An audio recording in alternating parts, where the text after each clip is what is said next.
Welcome to today's virtual tour. I'm Kristina, here with Cassidy, and the star of today, Luna, here right behind us.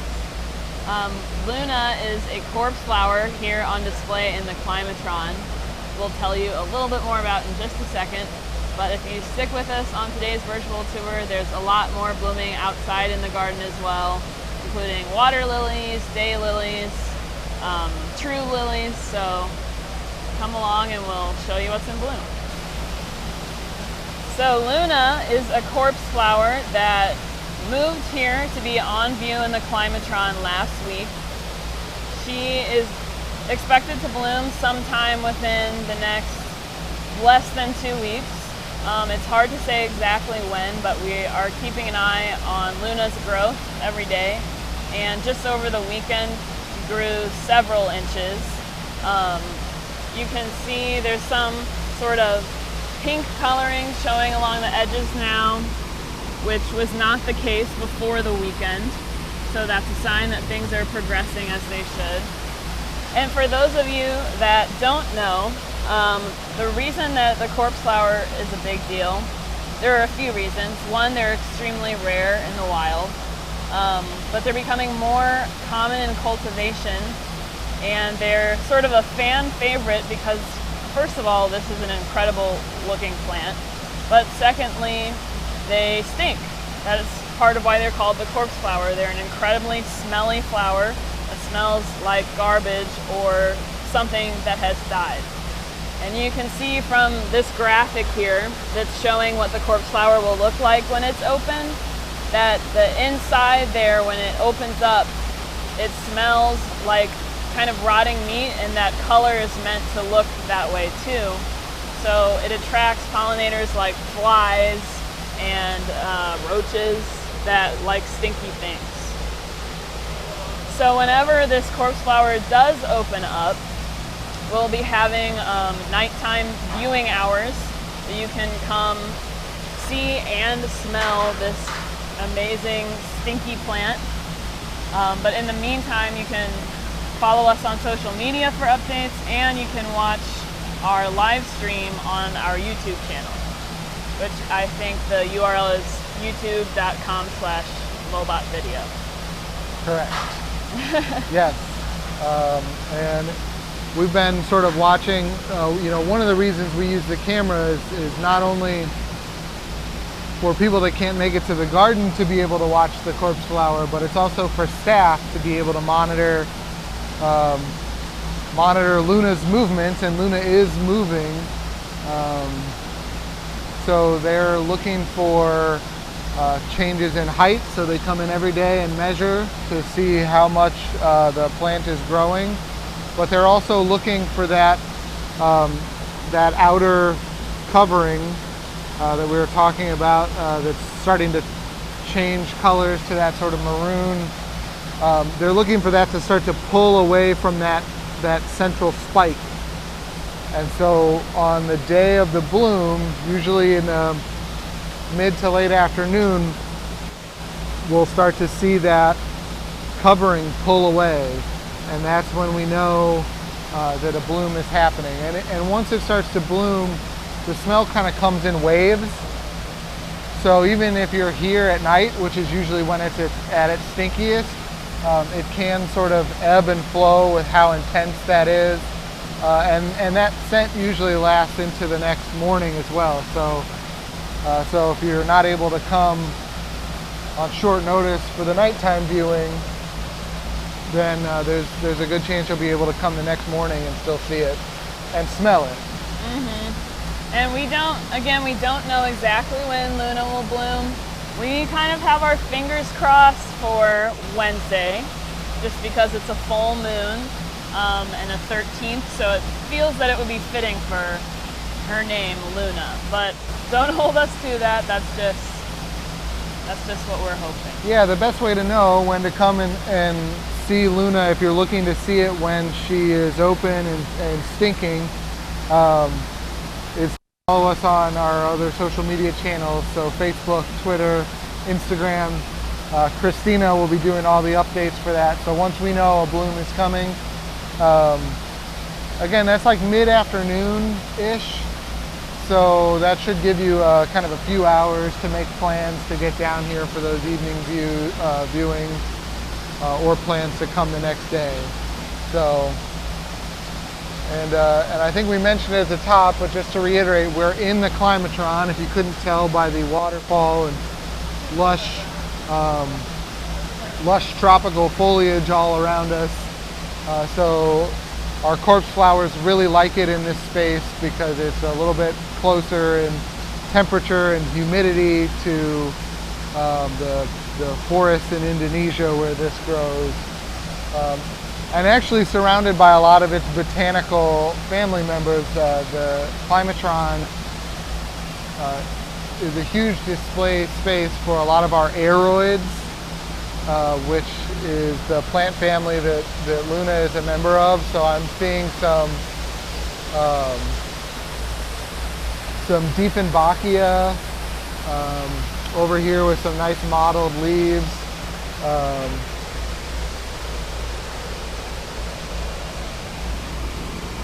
Yeah, and there's a few other, because we do so much research work with aroids, we have quite a few of them around. There's philodendrons, anthuriums.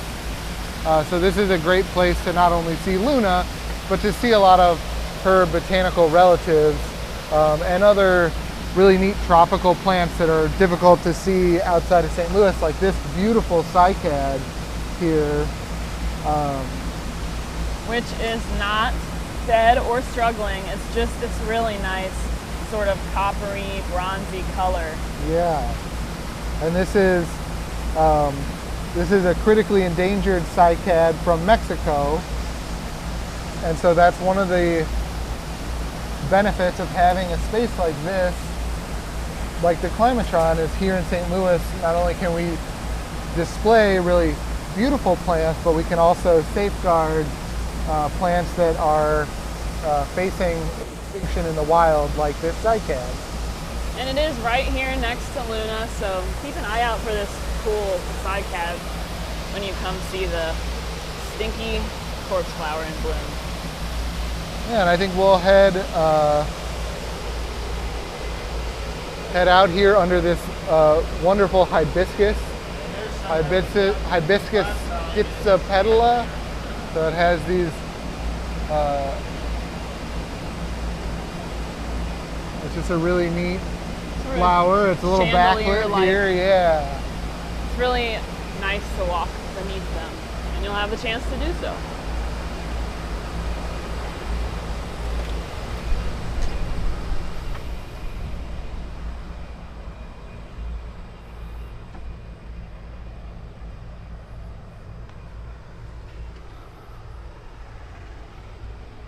And so we walked out one of the side entrances of the Climatron here, and we're headed towards Central Axis.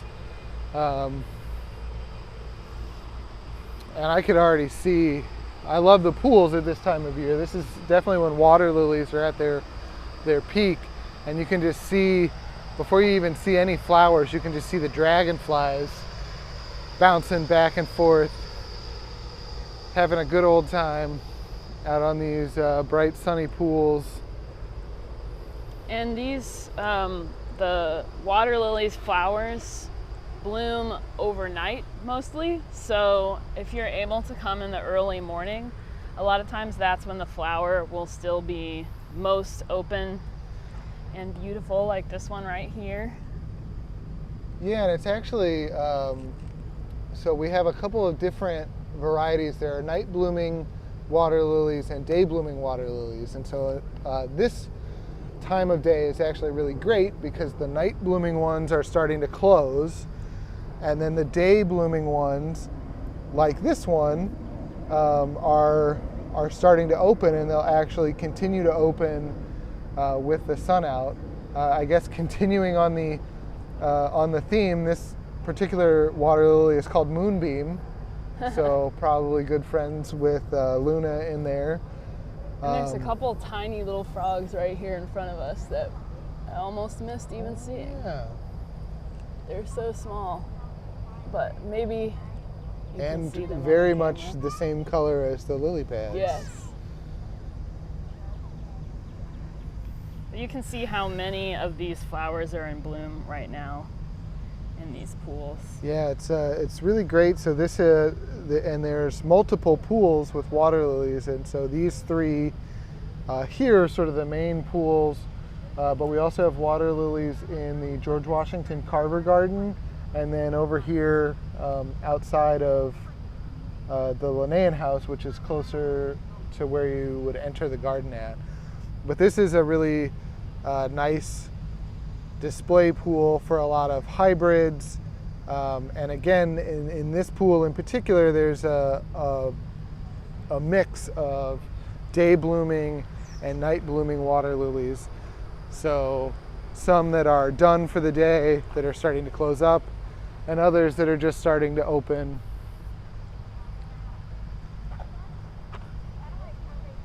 We've got these really pretty annual displays here with canna. Coleus, it looks like that red coleus. Some elephant's ear.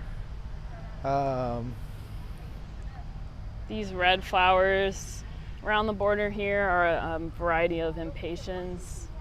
Yeah, and those are bananas on the corners. Little banana plants here. So that's horticulturist Julie Hess, who is going to be retiring at the end of this year. This is her last design of these summer annuals, and they look absolutely fantastic. So just want to give her a shout out for all that hard work and making this space so beautiful for so many years.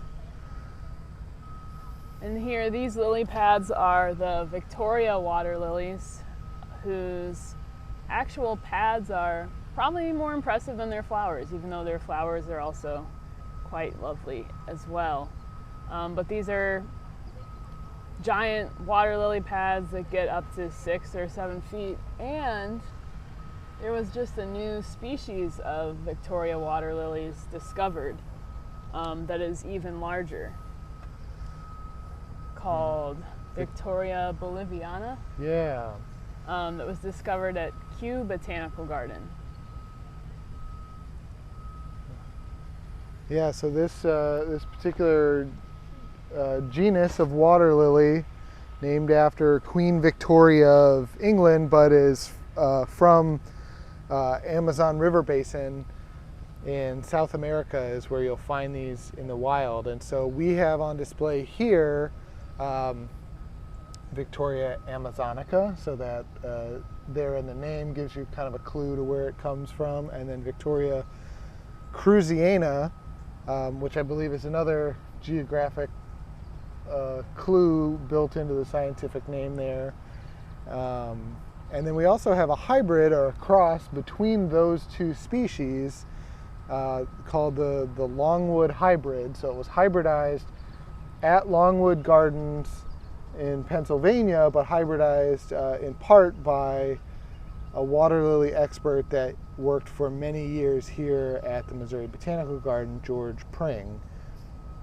So George Pring played a role in creating that hybrid, and you might be able to sort of tell sitting here some of the differences visually. So Victoria cruziana has these taller green sides, and then the Victoria amazonica and the Longwood hybrids, those sort of walls that come up off of the pads are not quite so tall, and they've got a little bit of that sort of purplish tint to them.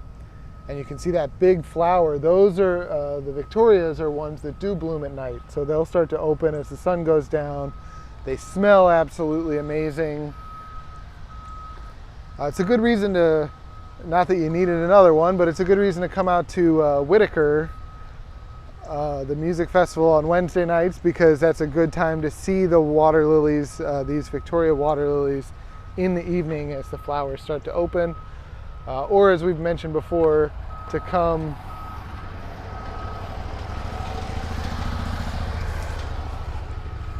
to come first thing in the morning and see them before they close up for the day. Oh, there's a tiger swallowtail. I'm gonna get this wrong. We'll have to ask our friends at the let's phone a friend at the butterfly house. It's a swallowtail. I want to say eastern tiger swallowtail. But if there are any entomologists in the chat, feel free to correct me. And it's on this beautiful Turk's cap lily. So we're here now in the bulb garden, which really is quite nice right now, not only with lilies, but with gladiolus, like this bee here is enjoying quite a bit of different kinds of gladiolus in bloom. Some red hot poker. Some of these blooms look like they're on their way out, but this one right here still looks great. And this is a really fun flower. The name too is just altogether a fun plant.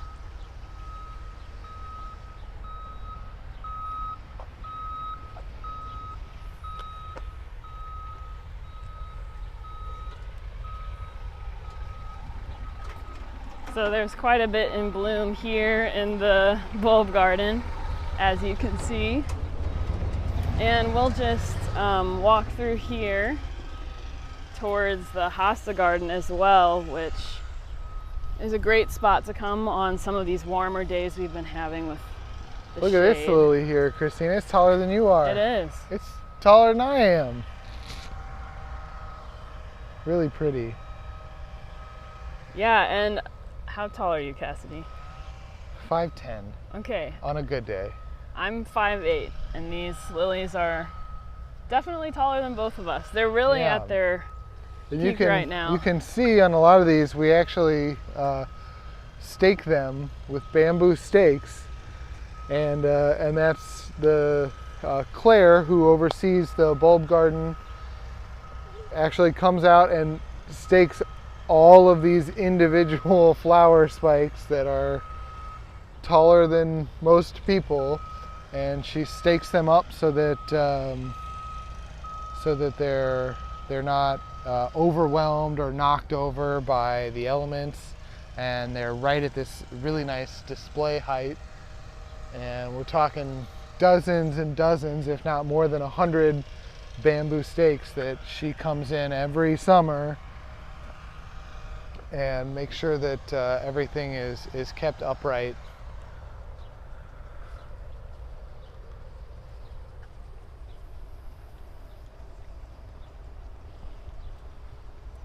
Boy, you can feel the difference walking into the shade here on this little path. This is kind of a cool flower, the bear's breeches. This has been blooming for quite a while. I feel like we might have even featured it in a previous tour months ago, earlier this year. Kind of a neat flower with some interesting looking leaves too. Yeah, and actually, Kristina, this is catching my eye, and I think would be neat to show off. We started with Luna, our corpse flower, and here are a few relatives that are out here in the bulb garden. This is a flower that has not opened, and when we say flower, it's a flowering structure. So the outer covering is a spathe. The inner spike, like we saw sticking out of the top of Luna, is called a spadix. And actually on the spadix is where the actual flowers are, and there's lots and lots of little flowers. And that's sort of a signature for aroids. And this is Synandrospadix, which is something that is native to Western South America. And it looks like these may be pots that were planted in the ground and can be removed when it starts to get too cold. That's actually something that we do here at the garden, and you can do yourself. There are lots of people that keep banana plants, for instance, in pots, and then they dig them up and take them inside when it gets too cold so the plant itself can survive through the winter. I don't know if these are cold hardy or not here in St. Louis, this particular species. But the bulb garden does have some corpse flower relatives that are actually cold hardy in St. Louis. I can see the leaves of them over here. So I'm going to take us on a little detour unexpectedly. The cognac? Yeah, so Amorphophallus cognac is how I say it, not cognac. This is not a lovely after dinner drink. But these are the leaves of what's sort of commonly referred to as devil's tongue. And it is, again, it's cold hardy, so these are planted in our bulb garden year round. They have this sort of mottled stem. So each of these, this is one single leaf with all these little leaflets on it.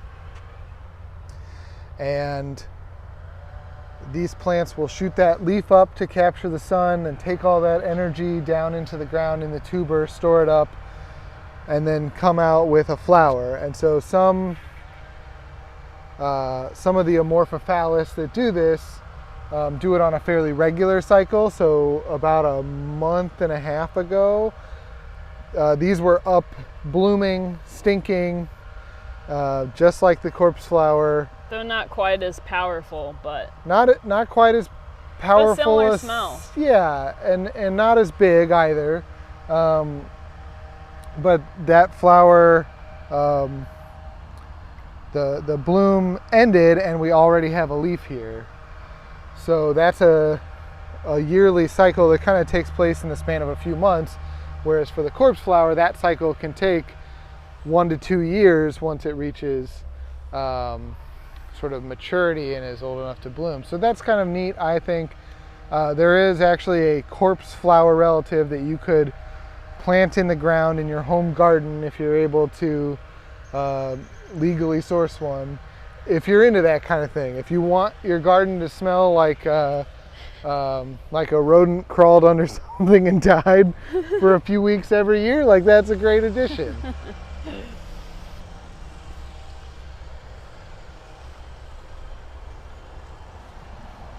So we're sort of passing through the edge of the Hosta garden here, which again is just a really nice shaded spot on a warmer day, where you can check out all different varieties of hostas. A lot of them are blooming right now too. Let's get a close-up on one of those. So despite this heat, these hostas look pretty happy here in the shade.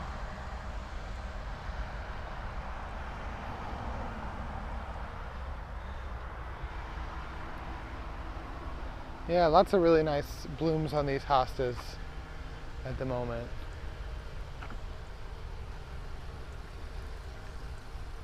So we're gonna walk here past the third pool that's out here in front of the Climatron. This is a view a lot of people love, and it's a very popular spot to stop and take a picture, especially this time of year with the chihuly, Walla Walla onions in the pool with the blooming water lilies.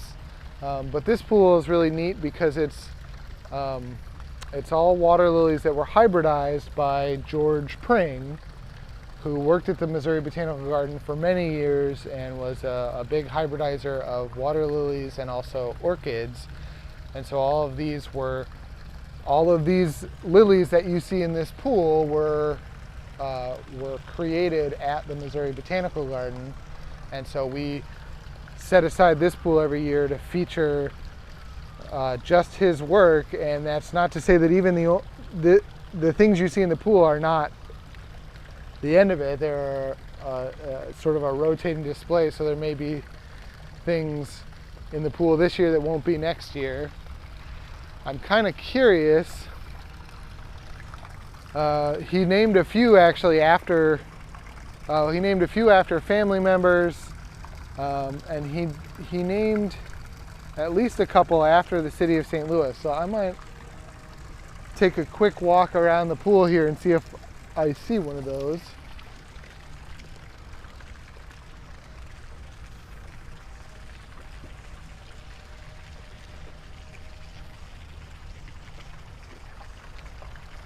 So this one here is called Aviator Pring.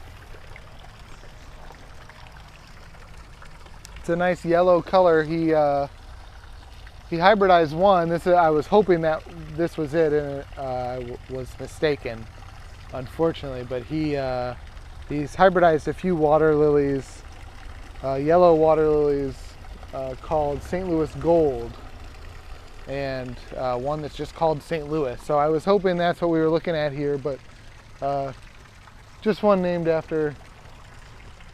Oh, here we go. This one here is called Missouri. So it's sort of a bright white, and it appears to be a night blooming water lily. But this one would have been hybridized by George Pring and named after the state of Missouri. This one was named after former garden director George T. Moore. So just kind of neat, I think at least, to see some of that work that was done here reflected in the naming process, which we've talked about before with things like the irises and the daylilies, which is where we're headed next, where when people are working on that hybridizing and crossing to bring out different traits of different flowers, they also get the fun of naming it whatever they like.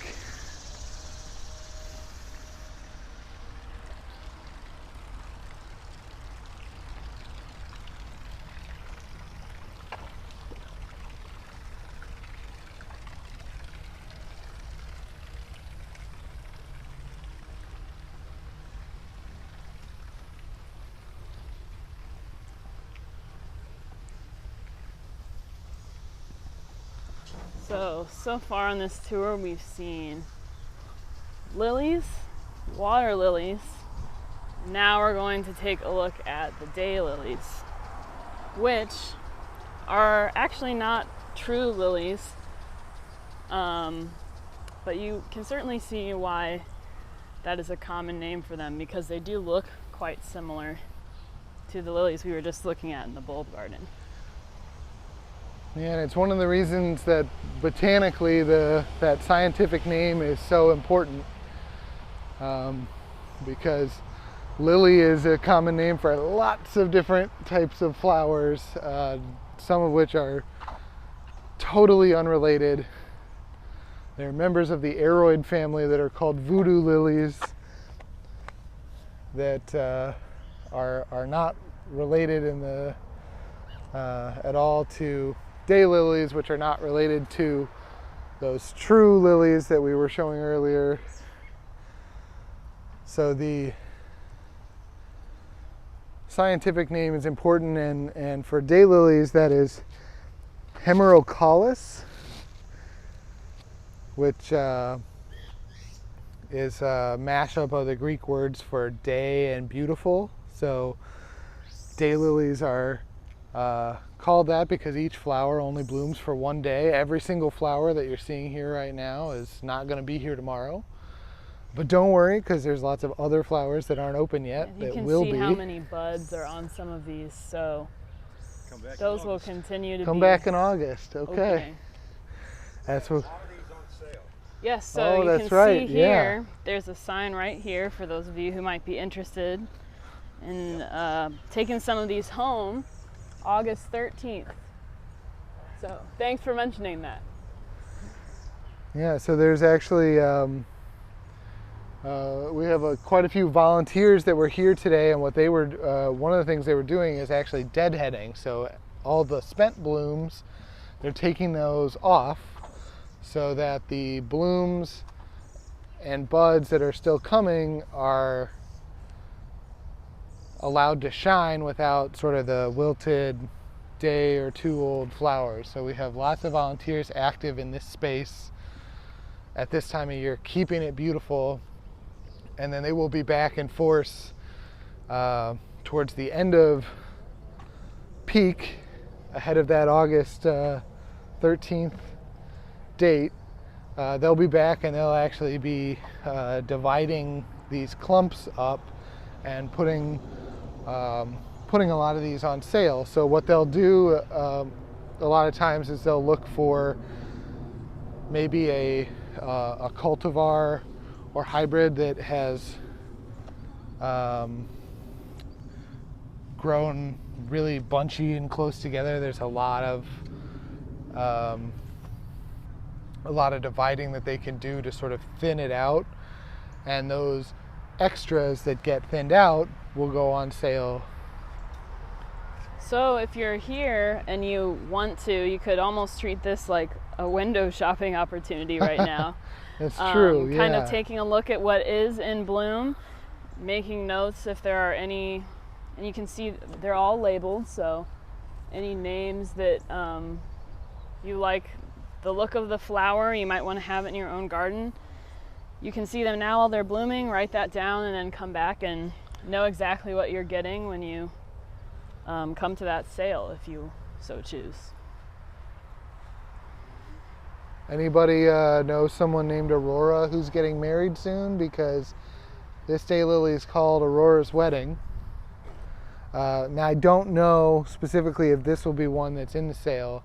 I think that's information we do get a little bit closer to the time of the sale. But yeah, just depending which ones are getting too clumpy. Yeah, I mean, daylilies are great naturalizers. If you ever like drive out down a country road, you see these big clumps of orange daylilies. They are not native to Missouri, but they naturalize really well. If you plant some in your garden, they can take over an area. I've heard them even called ditch lilies as a common name, because Sure. You'll see them alongside the roads so often in those kind of lower areas down by the road. We have mentioned the sale. sale? Yes, we have. We've mentioned the sale. Yes, we were just telling them about it. Good. August Yes. 13, 9 o'clock. We will make sure they know. Yes. Yeah, thank you. As you can see, the volunteers very excited for the sale. They do put a lot of effort into, again, keeping this garden beautiful, and so many different types of daylilies on display.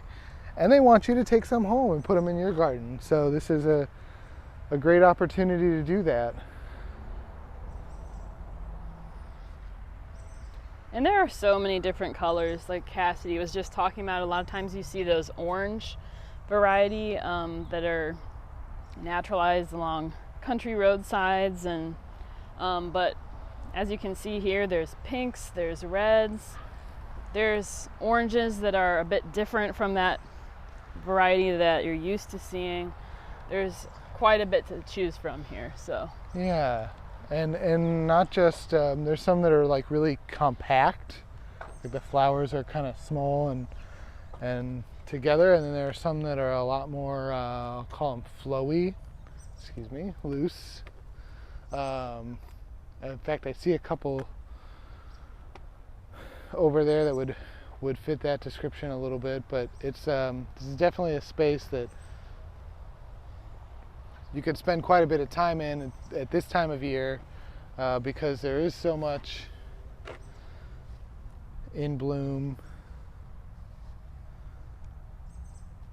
And again, every day it's going to change just a little bit, because every flower that you see on this tour will not be the flower that you see if you visit tomorrow. it'll probably be one of these. Yeah, it'll be the same plant, new flower, and it goes on through that process for several weeks. So this is actually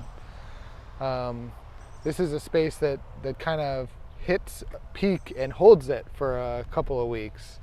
But we're definitely, I would say, getting towards the latter end of that, that sale that we'll just mention again, August 13th. If you're looking to buy some daylilies, there's a sale, and they'll do that after most of these have finished blooming. That they'll dig them up and divide them out. So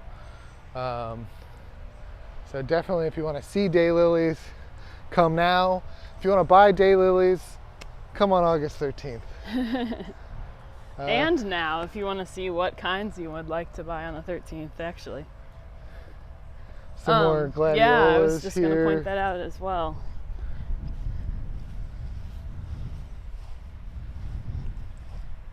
Quite a few different colors in here of gladiolus. And I believe this is blue globe thistle, which I think is such a neat plant. I think bees love this too. Yeah. I remember that from last year. I think we may have featured this on a tour last year. I think people often think of thistles as weeds, but they're really beautiful flowers.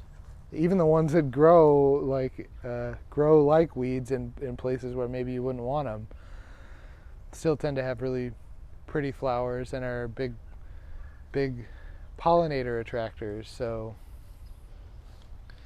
yeah, this is a really nice area here. The Herring House over here at the Victorian district. And actually, while we're passing the Sachs Museum, a brand new exhibit just opened here called Botanical Resonance, Plants and Sound, about the sounds that plants themselves make, but also plants that are used to create instruments, and just a great interdisciplinary exhibit about music and sound and art and plants, nature. It is free, included with garden admission, so if you're here on a hot day, great place to stop in, cool off, and enjoy that exhibit for a little while. And while we're walking, so we're headed, we've got a place we're headed, so stick with us because it's going to be good. But as we come around the side of the back side of the museum here, there's something a little different this year in our pincushion beds. So the pincushion beds are these rounded circular beds here leading from the museum down this brick walkway to the observatory. And in the past, we've normally planted those with lots and lots of succulents. But they've gone for a bit more of a lush tropical look this year. So the beds are taller. There's a lot more foliage. So it's just a little bit of a different look in this space. Not the succulent pin cushions that we've had in years past. We've got this beautiful, this is an area we featured in the spring with all the tulips. Just lots and lots of new color for the summer annuals. Those are more elephant ears there in the corner bed those there. Corner beds, real big.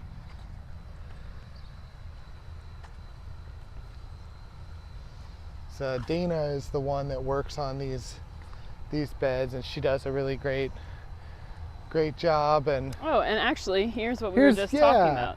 So this is an example of what all the pin cushion gardens have been in the past.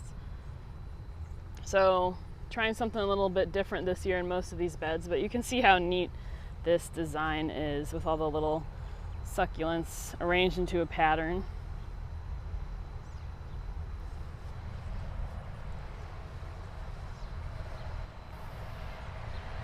And there's some crepe myrtle coming up over here. These pink blooms. I've seen a lot of crepe myrtles in neighborhoods.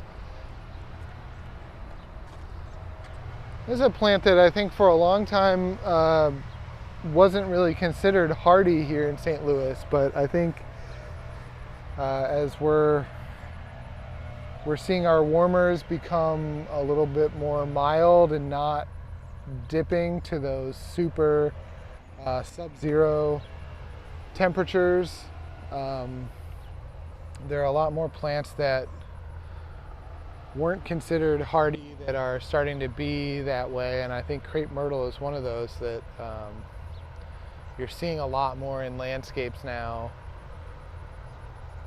because it can make it through those winters. We've got actually a lot in here. We weren't planning to come this way on our tour, but I'm glad we're finding a lot of stuff. There's some bottle brush buckeye here that's that's still in bloom. A lot of hibiscus blooming yeah. here around the Piper Observatory. Wow. Quite a bit. And I don't know if I guess these may be hardy as well, because these have been here the past few years, and it's possible they've been replanted.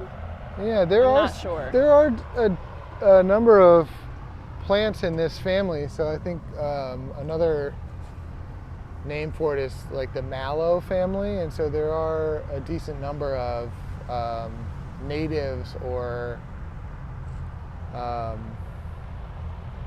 non-natives that are hardy here. So my guess is that that's probably what this is. I don't know for certain. The popular disclaimer: we are not botanists or horticulturists. We just have a camera and like to look at pretty flowers. And we're occasionally good at reading labels or talking to experts. And then telling you what they say. So don't take our word for it, but these do look like, I do feel like I've seen these here before. So they may be hardy. These have definitely been here I don't know that I've ever seen them years. quite this. Yeah, I know. I was wondering intensity. maybe they actually like the heat that we've been having this summer. Because this is quite a few blooms.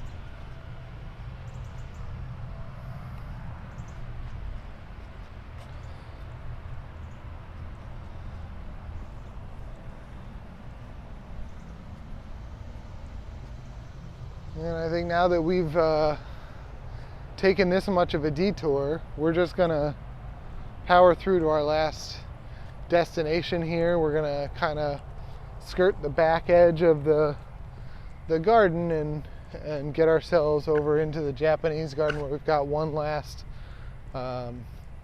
display area that's sort of at or maybe just a little past peak. So we're headed past the stumpery here at the back of the garden. Another nice shady spot for these hot July days. Lots of ferns and other shade-loving plants that are scattered here in amongst these stumps, which are mostly eastern red cedar stumps that were pulled up at Shaw Nature Reserve, our campus in Gray Summit, Missouri, and used as landscape features for the bedding. Here's a balloon flower here next to a stump. There's a little rhododendron sort of up on the crest of this hill here with some nice pink flowers. So another shady spot brought to you by this beautiful Japanese Zelkova, providing most of the shade here for this area. And so we're going to kind of weave ourselves here in an area that a lot of people don't come to visit.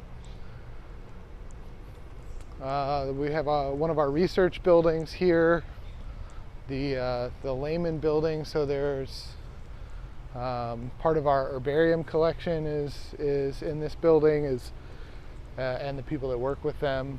And so there's a lot of the research that helps us discover new plants is happening in this mirrored glass building over here, with lots of really nice plants here. And then we're going to dodge a sprinkler and sort of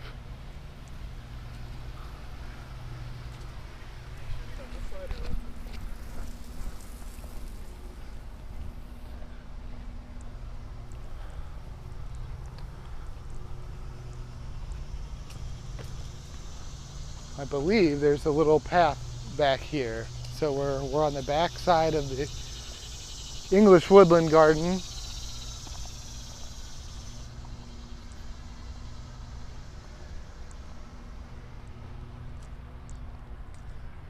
Yep, it's right here, and you can see there's a little sign telling you this way to the Japanese garden. Yeah, so kind of a sneaky back way in. I don't know that it's, I wouldn't necessarily encourage you to seek out this particular path on your visit. There's nothing wrong with it, but it is definitely a little bit of a back way that sort of lets you kind of jump to a few different spots at the back of the garden. So we're sort of bypassing the English woodland garden and coming out over here where it looks like they've done quite a bit of work to clear some things out, and maybe they're working on a new garden area here.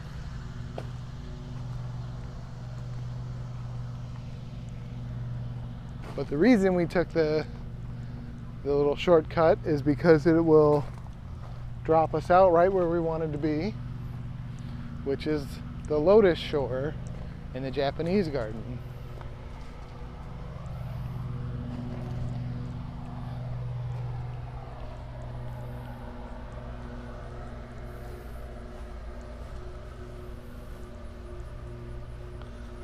Now this is probably a little late in the season for the Lotus. But there's still a few in bloom. There's still a few. Gotta love the one that is right here on the shoreline, so we can give you an up close look at it. So these are huge flowers.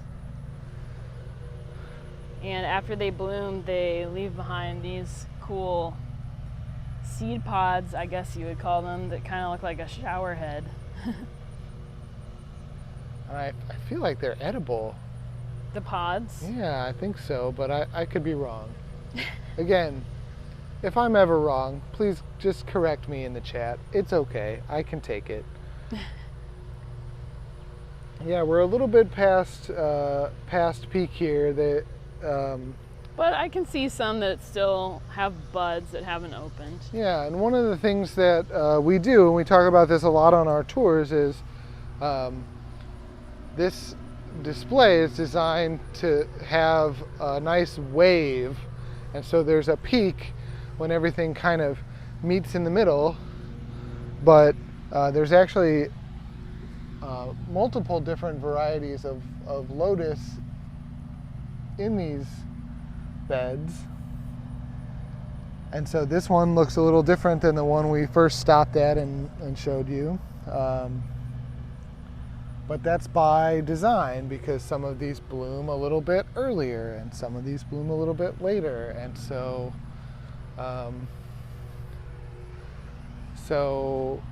instead of everything blooming all at once and then dying away all at once, it kind of extends out the opportunity to see these flowers and to see the differences in the different species.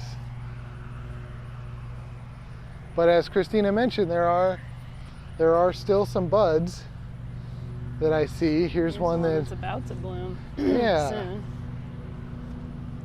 That one's on its way. These are really neat. I love these leaves. I think the term is hydrophobic. Uh-huh. So you can see they just don't absorb at all. Yeah, so it's a really neat thing to be in this area when it rains.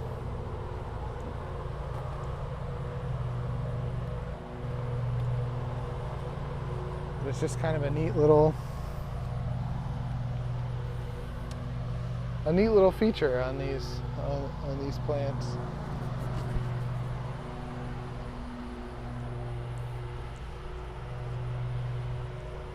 Thanks everyone for joining us for today's virtual tour.